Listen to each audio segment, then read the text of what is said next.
Hello, Darren. Hi, Darren. First things first. Yeah, right. I think I promised you earlier in the week that I was saving a very special drink. You did? Yeah. Oh. Okay. What did you? Wait for this little beauty. Lovers. Oh, come on. Look at this. Nice. Here we go. Right. Let's take this in. My favourite genre of music. Yes. My favourite genre of beer. Yeah. Probably just about bang on the nose. My favourite percent of alcohol. I mean, I could certainly wouldn't mind if this was a 6 or 7, but a 5 is a nice afternoon thing. But look at the colour palette as well. Look at that. Oh, this pale yellow, this orange, this brown. Yeah. I mean, what's the Lovers Rock, a celebration of its namesake, Britain's first homegrown reggae movement, born in Brockley, SE4. Actually, I presume it's saying the beer's born in Brockley, SE4, because I don't remember Lovers Rock starting in Brockley. Or did it? You live near Brockley. I live very near Brockley, yeah. It could have started there. Wow. South London. This is produced by the Brockley Brewing Company. Right. Who I have had beers from before now I think of it. If Lovers Rock started in Brockley, it would not surprise me. Okay, well, we'll look at that for another time. I'm going to open it. This is my favourite beer glass. It's a Jean Miro from the Jean Miro Museum. Jean Miro craft lager glass. Yeah, yes. Bought for me by my favourite person.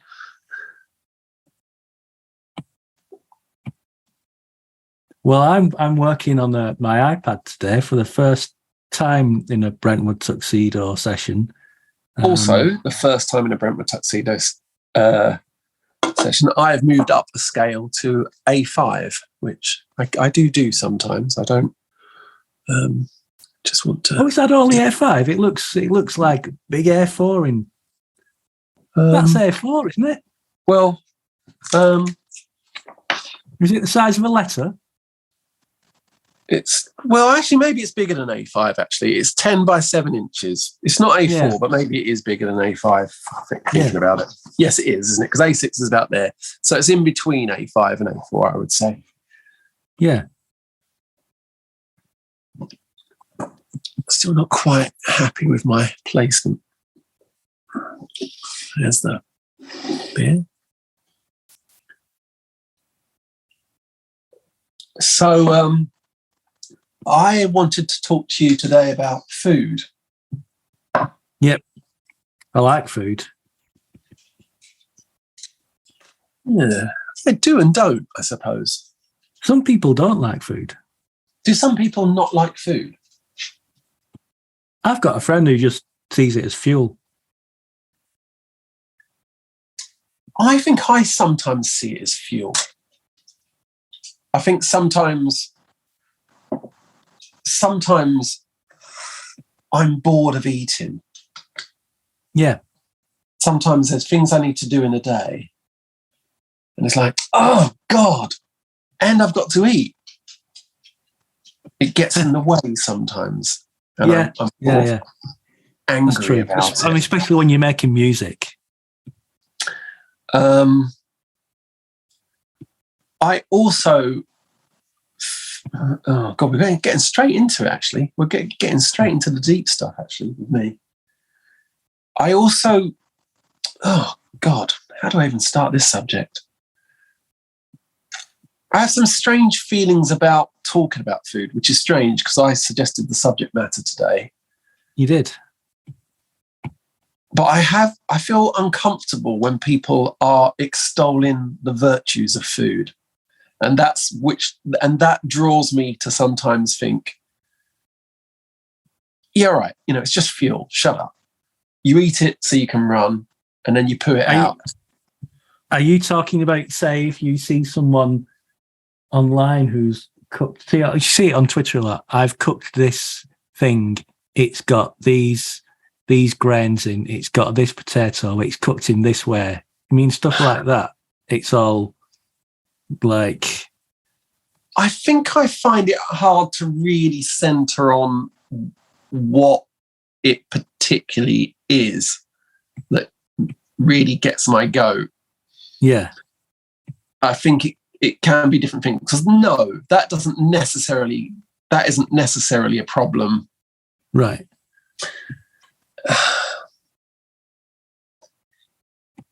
Here's a situation that would be hell for me. Would be going to a restaurant and sort of having ordered some food. Yeah.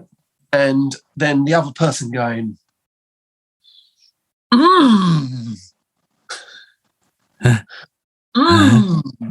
nom nom.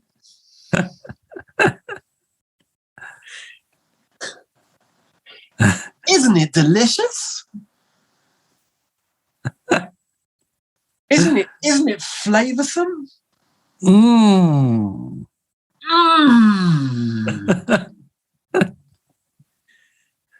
I want to kill them. I'm totally going to be cutting those sounds out for my Darren Hayman sex tape.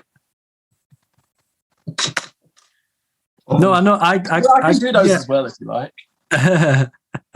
I can kind of. I think I understand what you mean.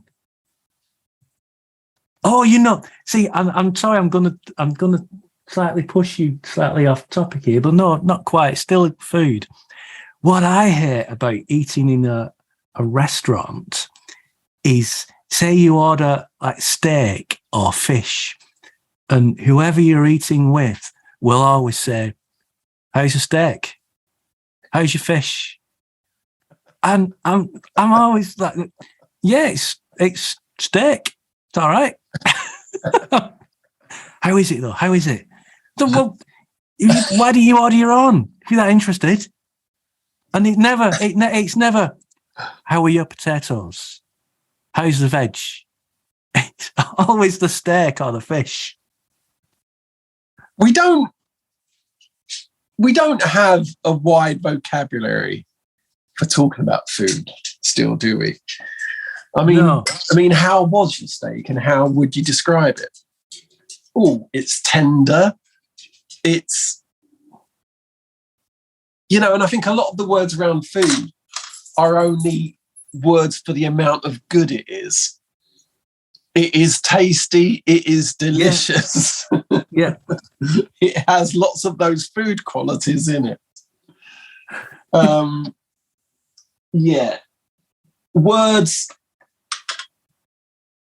that basically cannot be said in my house include portion, morsel,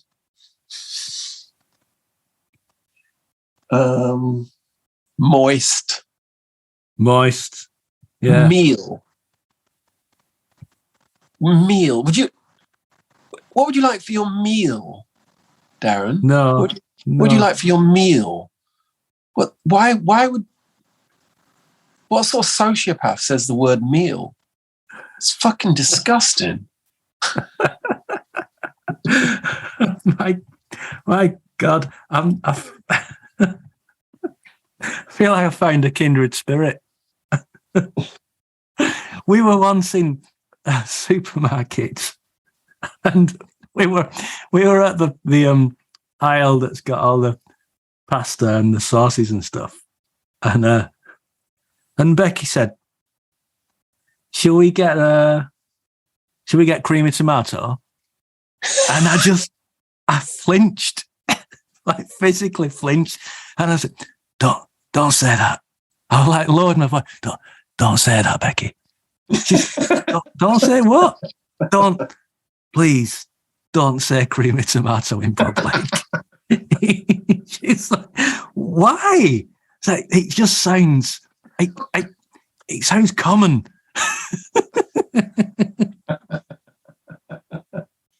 I didn't know why. It just sounded wrong. So, yeah, I'm not proud of this stuff. I'm not. No. I think I'm the freak. I know I'm the freak. Yeah. I know it's weird. I'm not putting this forward as admirable behaviour in any way. No, it's not. It's not, is it?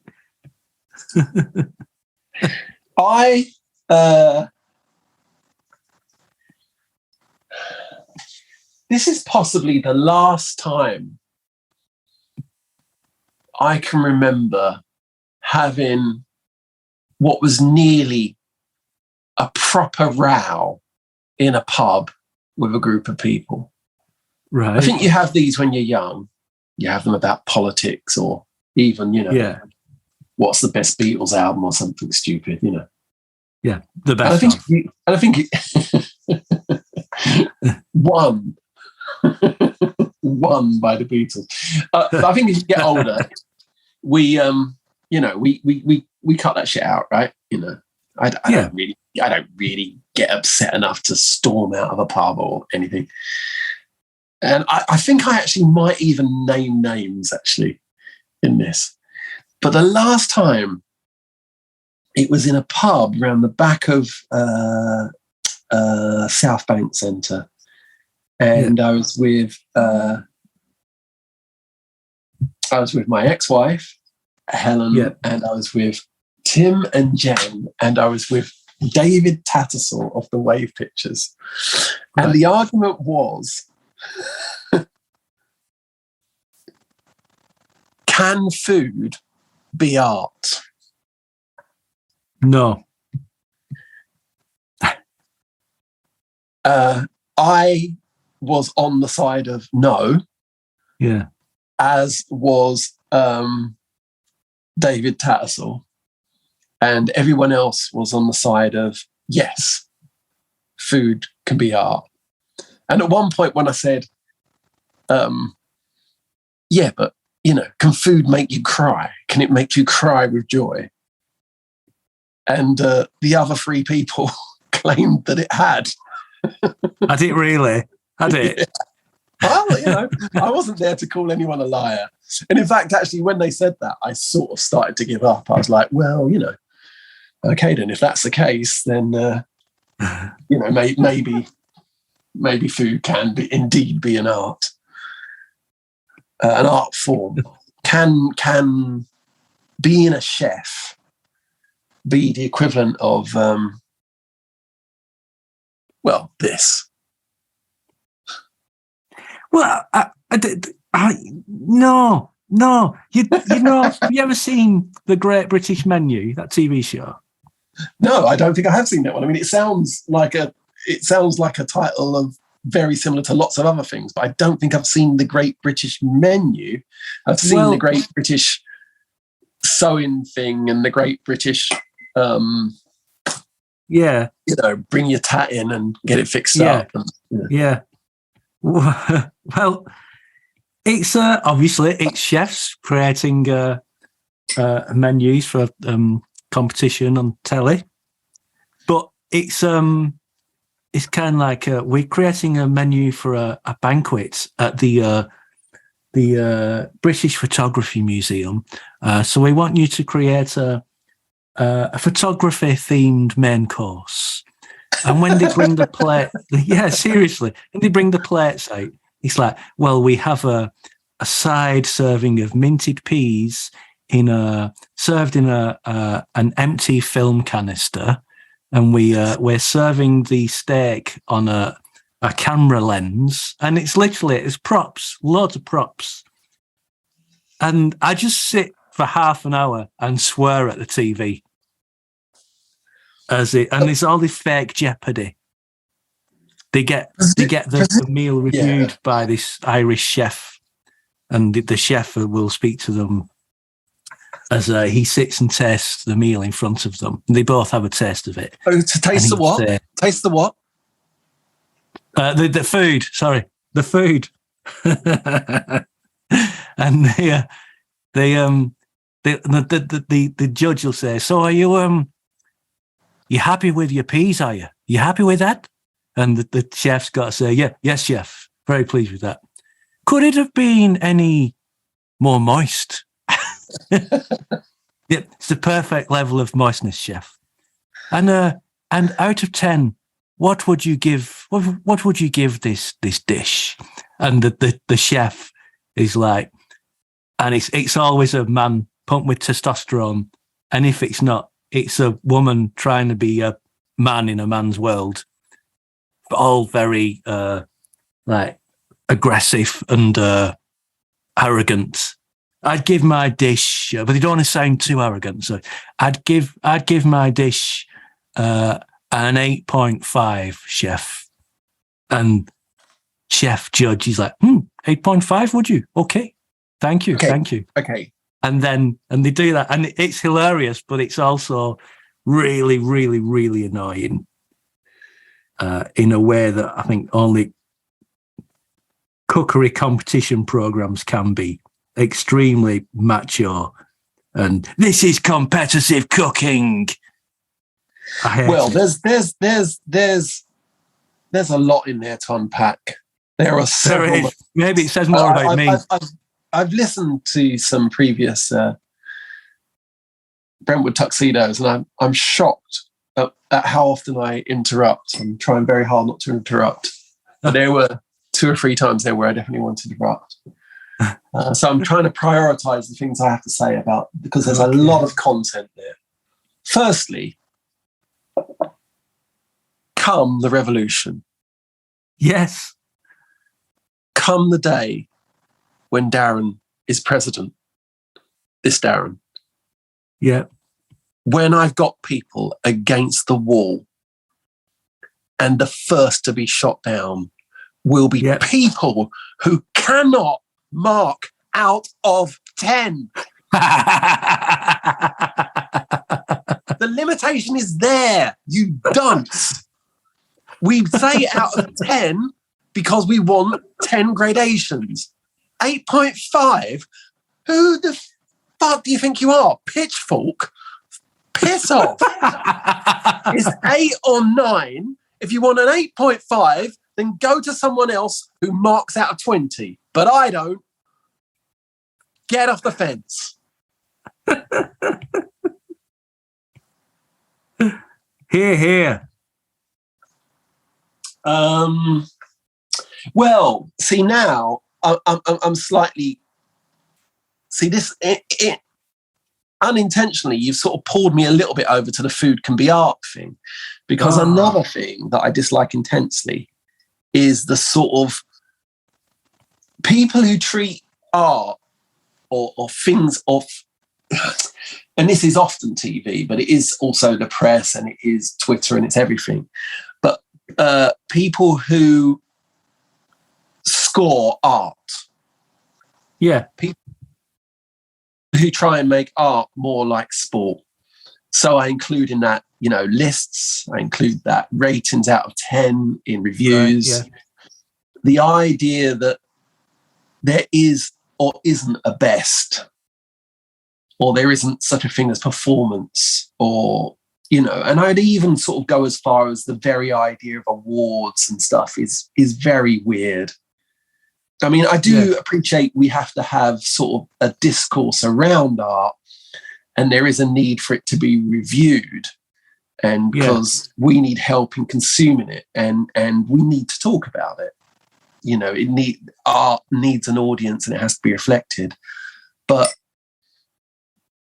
and so in this way, I'm coming a little bit back on food being relatable to art, because who the hell gets to give a pie a score? That's stupid. It's just stupid.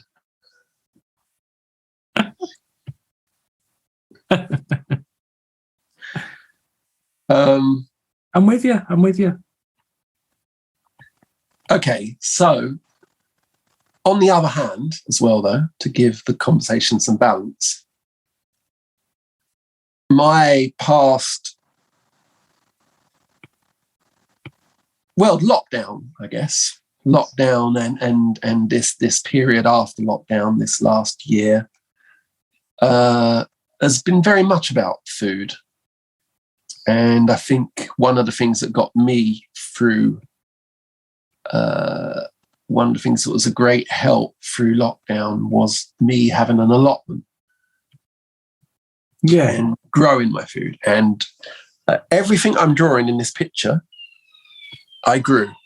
Let me show you as well. Actually, let me actually move the camera up because we're not drawing from a picture, we're drawing from a still life. So here, and all of this bar, that pumpkin was picked today. So these potatoes were in the ground this morning. These are on the vine, this courgette, this apple, and these patty pans, sort of squash. Tell me about, so patty pans are like a squash, are they? Yeah. But what I do with these is I bake them a little bit. I'm going to make them for Jack Hayter later on today. And you bake them a little bit, then you cut the lid off so you have a little pot, and then you stuff it with cheese and bacon, and then put it back on, and then bake it. And so you have little. You present the customer. I don't know. The guest. Yeah. With a bowl they can eat out of. Any creamy but a bowl they can eat out of. A bowl they can eat. Yeah. Have you ever had soup in a bowl made out of bread? No, I haven't. Is it good? See, now, if food is going to be an art, I'm saying that's getting close. Right. You eat the soup, and then all the soup soaked into the bread, and then you eat the bowl. Jeez. And then there's nothing there. Except the plate you had to put the bowl on. You just very little washing up. Well, you still got washed up. Well, I mean, as I remember it, it's quite a messy proposition for you. You know, you end up with quite a little bit down your front.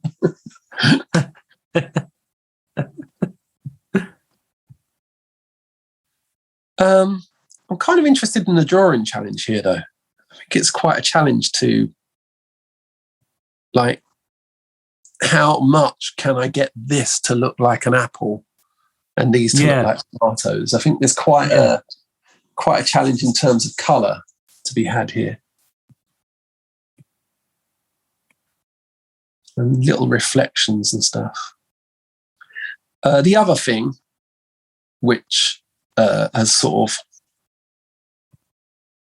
informed my last year or so, is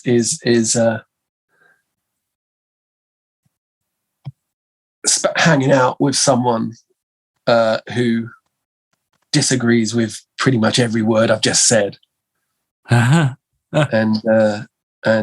being around a cook, and spending a lot of time online during the lockdown with that cook and making recipes with them. So I do think I am a better cook than I used to be. And I think I sort of understand. I'm not saying I'm great. I'm definitely not. I think I do understand a few bits of, maybe I understand some physics a little bit more. Right. Simple things like how finely you chop things. Like I used to read recipes and it used to say, you know, finely dice the courgette. And I'd go, oh, it doesn't make any difference. Piss off. Just chopped it in half and threw it in. And now I'm starting to think, there's a reason. You know, more of the things are covered by the spices. It cooks in a different way. You know. Are you a cook, Darren? In the most basic of terms, yes. What is the most basic of terms, I wonder? Okay, well, I don't get paid to do it, but I cook stuff from scratch. Okay. I'm also very familiar with a ready meal, but am I allowed to say ready meal? Is that okay? Yeah, that's somehow term, you are. Isn't it? Yeah, that's a term. But also, I mean, it's definitely, there's something about the wholesomeness of some of those words. Like, here's another word I hate: nourish. There's something about those really wholesome food words that make me want to vomit. There's some sort of like pious quality to nourish and nutrients, produce. Yeah. I do cook though. Yeah. I kind of enjoy it. You're single and I'm hot and you want me. Right. Okay. What do you make me? I'm going to make you aubergine parmigiana. Ooh. What do you think of that?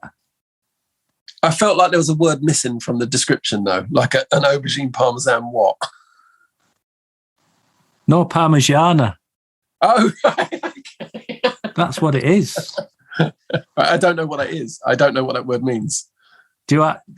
If I describe it to you, will that not just generate all terms of ickiness in like food terminology and stuff? Yeah, it's got some very weird rules to this. Let's see. Let's try. So you want to know? Yeah. So it's layers of aubergine, mozzarella, basil, and passata, topped with parmesan and cooked in the oven. Sounds and really I nice. serve it. Here's the thing. It is really nice. I serve it with some salad leaves, but also I believe you've got to have it with this, some oven chips. Because you've got to have the rough with the smooth, haven't you? You've got to have the lowbrow with the highbrow. And you can't beat some nice crinkly oven chips that are crispy on the outside and fluffy on the inside to soak up all of that passata. This sounds absolutely from the fine. main dish. Yeah. A lot of people go, oh, oven chips. Not, oven chips are great. They Not are great. cooking my own frigging chips in a deep fat fryer. Just okay. So inverted snobbery then. I've had this conversation with someone else recently. Things that are better, like the worse they are in a way, like sort of the false economy. Right. Here's two I think of in food. Yeah. Bread. Yep. I'm not interested in expensive bread. No. The crust is always too hard. You can't make a good sandwich out of it. It destroys the kitchen. You're just sweeping up for ages. Yep. Get some Hovis, get some Mighty White, shut up. Sorted. Yeah. Yep. Another one I'm going to go for on this. Pasta. Yep. I've only ever really gone with just basic dried pasta. Dried pasta is absolutely fine. That whole thing in the sort of 2000s or 90s with your sort of fresh egg pasta in the plastic bag and so the job I'm in now, I started 9 years ago, and not long after I'd started there, people took a while to work me out because I'm not a lad, and the rest of them were, and I dressed like a very smart mod at the time, so they thought I was a bit weird until they realised that I could hold my own in the giving each other stakes. At which point they kind of accepted me. But there was a conversation about pasta, and my friend Eddie said, pasta, I like pasta. So I can't remember what I'd said, something about just the dried pasta. And Eddie said, so you're cooking like fresh pasta, right? I said, no, God, no, Eddie. I'm not making pasta. He's like, no. You're cooking You're using fresh pasta though. So I just told you, Eddie, I'm not making pasta. It's too much hassle. He said, no, fresh pasta. I'm like, I don't know what you're getting at. Don't understand you, Eddie. He said, fresh pasta from the shop. I'm like, you mean dried pasta, right? He's like, no, fresh. And I had no idea that fresh pasta was a thing. That you could buy it. This was literally like 8 years ago. Had no idea. I just thought you bought dried pasta and that was it. You do. Blew my mind. Having said that, though, see, this is the thing. I'm a bundle of contradictions, and I'm an out-and-out hypocrite. I actually do have a pasta making machine, a roller, and I actually have in the past made fresh pasta. Yeah. Right. So and there what you go. do you Make think? that. How's it turned out? I don't know. I can't remember, actually. I can't really remember. The trick is, as I remember, is to put it through a lot of times. Right. You know, it's just egg and flour and water, and you can put spinach in it or different things to colour it, or beetroot to make it red. But not worth it. I kind of like, see, this is also a contradiction. It goes against everything it said.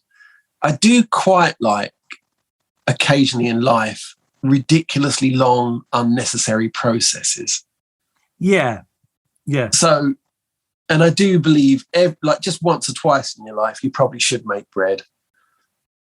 And you probably should do a few of these things.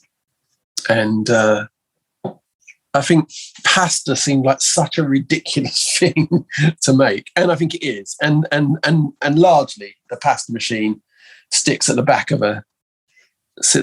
a cupboard unused. Yeah, as you might expect it to. Of course, it does. Really getting into this sort of Cadbury's Flake style painting at the moment. I'm quite enjoying not waiting for these colours to dry. Okay, I also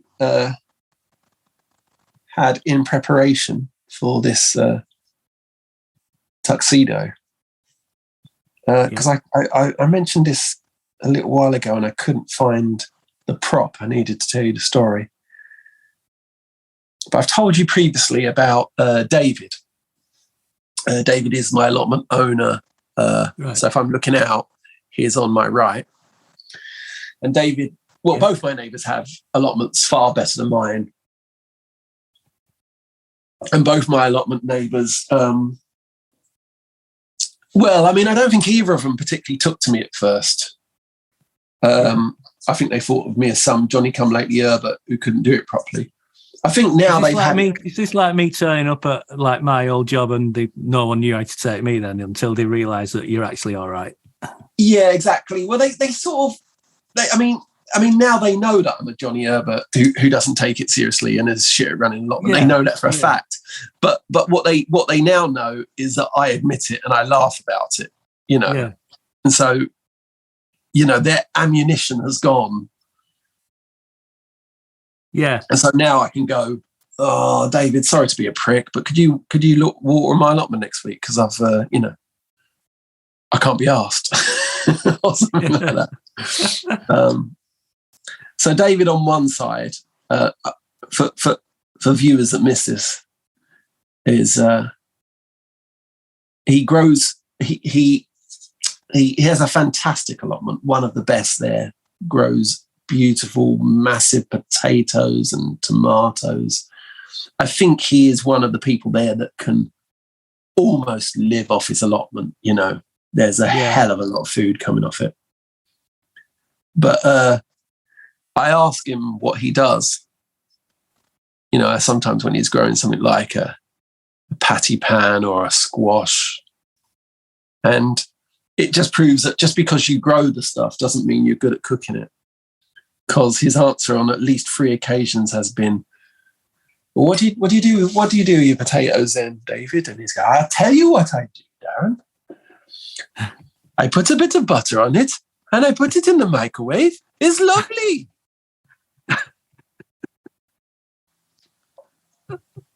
It's a nice patty pan there. Darren, did That's a someone nice just patty walk pan into there. your That's a room nice then? patty pan there, David. Very unusual vegetable. What do you do with it? I tell you what I do with it, Darren. I put a bit of butter on it. I put it in the microwave. It's lovely. Well, I didn't know you knew Rob Brydon. Anyway, so that's David on one side. Have I told you this before? Have I told you about Richard at the allotments? Richard. The other side is Richard. I think if it's I think you told me what one of your allotment neighbours does or did for a living. Well, basically, we got talking that, I was a musician. And he is a musician too. And he's a concert pianist. Concert pianist. Yeah. And it's sort of fun. It's funny sometimes when you're talking to another musician and it takes a while before you realise you've actually got nothing in common. Gigs drying up, Darren? Yeah. And so from his point of view, it's like, the Royal Albert Hall haven't phoned at all during this bloody lockdown. It's like, it's like, same with me with the Shacklewell Arms. But one thing you'd really like about him is he did a lot of work with Ronnie Hazelhurst in the 70s. Oh, yes. And he's talked to me about Ronnie before, and a brilliant man, very talented man. And the other thing he was talking to me about was this album he made. And obviously I couldn't resist it, so I went and found the album. Right. And here it is. This is my neighbour. I'm going to have to pull this out. I'm going to have to pull this out a little bit to show you. Oh, Japanese as well. That's it. Yeah, he made this album in Japan. Beatles Concerto, Richard Deering with orchestra. Whoa. And what it is it's there he is. Look at him there. Oh, cool. Yeah. In fact, I might get you to paint my neighbour Richard one day. I think there's a Darren painting there, isn't there? Yeah. But what it is it's like a mashup where it's Fool on the Hill with Tchaikovsky's Piano Concerto No. 1, Michelle with Rachmaninoff. And he was telling me, he's like, oh, Darren, the person who orchestrated it is very clever, And it is. It's very clever. But it was made in Japan with the Tokyo Chamber Orchestra. And that's my neighbour. Was that kind of like a demonstration album for Denon stereo systems, or did they just have a general label? Oh. Huh. I don't remember him saying that. I suppose it could be, couldn't it? Yeah, because I didn't. But I wasn't aware of them having a label. What year is it? I'm trying to find a year on it now. It doesn't seem to have one. 1978. Good year. I think we forget how massive the Beatles were through the 70s. It didn't really stop for them, did it? No. They just... Now, on my picture here. Yeah.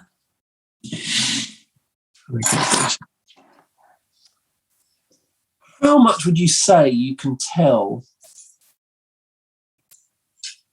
what these vegetables are? I've seen them, but that's obviously a courgette at the front, and the tomatoes. The potatoes maybe are a bit more vague, aren't they? The potatoes are a bit more vague. The patty pans, I know now, I wouldn't have been able to tell you what a patty pan looked like before now, but they look like what you showed me. The two on the right, you said that's a pumpkin. That's a pumpkin. I would assume it was a big orange. Yeah. What about these lines I'm doing now? Do these lines perhaps they take it away from the realms of oranges? Yeah. Yeah. And this is an apple, which I suppose it's a problem when an apple's red, isn't it? Could be a big tomato, couldn't it? But it does actually look look like an apple, to be honest, because that little stalk in the middle would be more green if it was a tomato. There is a bit of green in it, which I failed to get. So you earlier today suggested to me that we make a Halloween Brentwood Tuxedo. And because my pumpkin is so diddy, it's not worth eating. My plan is for the Halloween tuxedo is to live carve my pumpkin. How long do you think that'll take? I have no idea. And it could end up with, bloody hands and a trip to casualty, but at least it would be an eventful YouTube video. I want all of it streaming. Yeah. I've never done it before. I'm definitely not going to buy any special tools for it. I'm definitely going to do it with a kitchen knife. And I'm definitely going to do everything I can to make sure it goes wrong. Yeah. Oh, see, I feel we went through a sweet spot with the pumpkin and now we've gone through the other side. I'm not sure. It might be less like a pumpkin now than it was a little while ago. Just going to get some kitchen towel. I think I flooded it too much. Okay.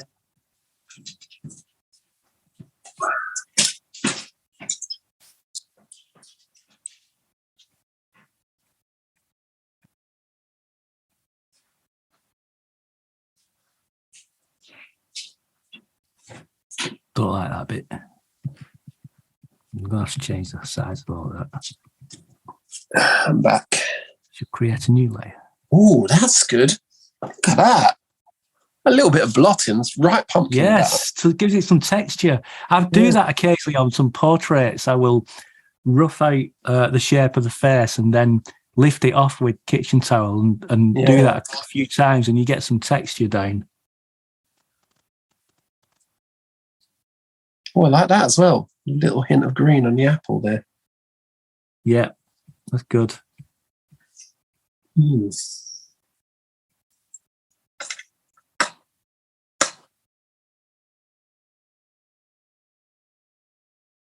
you want to hear my top 3 pizzas? Yeah. Actually, it might only be top 2. No, it's got to be top 3 My favorite pizza ever that I've eaten. It could be 2. I'm going to say joint. I'm giving food a score, aren't I? Yeah, but we've also after me saying all that, I have then, I'm giving the experience. Admitted all of my, every way in which I'm a hypocrite, and my contradictions. So, the first one I remember was in a square in Florence. You would have walked down that same square outside the Il Duomo Cathedral. I would have done, yeah.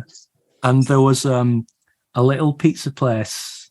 People sat outside at the tables out in the whole outdoor cafe area, and it was really cheap pizza, and it was done in squares, and they were really cooked in massive slabs, and they just get stuck in with the pizza cutter, like really quick. Splashed tomato sauce all over Becky's top because they were so vigorous. But it was an aubergine pizza that was the saltiest pizza I've ever eaten. But that salty aubergine pizza and a bottle of beer, it was great. So good. And then the next one, which I'm going to put on equal billing, was a pizza in a Route 3 pizza in New Jersey, in Wayne, New Jersey, where Fountains of Wayne were named after. And I ate it at about 1 a.m. in the morning. And it was after I'd been recording a song for an EP in a studio in Jersey City. And then, listen to you. Sorry? Listen to you. I've never I recorded in America. Great. It was great. Halfway through the session, we were having a break. And one of the guys said, Darren, come upstairs, come up to the roof. And we stood on the roof of this studio, which was in a factory, an old factory. And we stood on the roof, looked over the river to New York City, all lit up. It was amazing. So imagine doing that and then going for this pizza with the band afterwards. And it's like, this is the best pizza ever. And of course it wasn't. It was the cheapest, trashiest pizza ever. But such a great experience. I'll never forget it. It was really, really good. I've got photos of it and everything. Have you got a third pizza then? A third? I'm trying to think. I thought I did, but I can't remember it. So maybe I haven't. I did start making a series of pizza videos on my own channel. Pizzas I have loved. Well, your video Pizza Twat was in some ways the start of this, wasn't it? Yeah, Pizza Twat. That's you did Pizza Twat and then I did Allotment Twat. Yeah, bad experiences.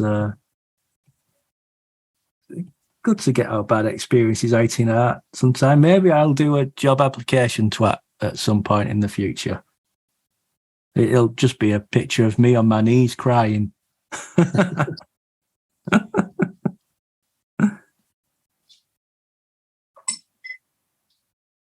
How are you doing there? I don't know if I'm done or not.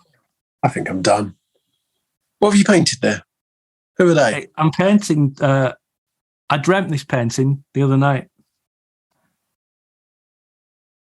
I woke up and it was in my head. So I thought I needed to get it out, but I thought I'd use it as an opportunity to just work on a different medium as well. So, yeah, woke up with this weird phrase, the Yankee wakes in slippers.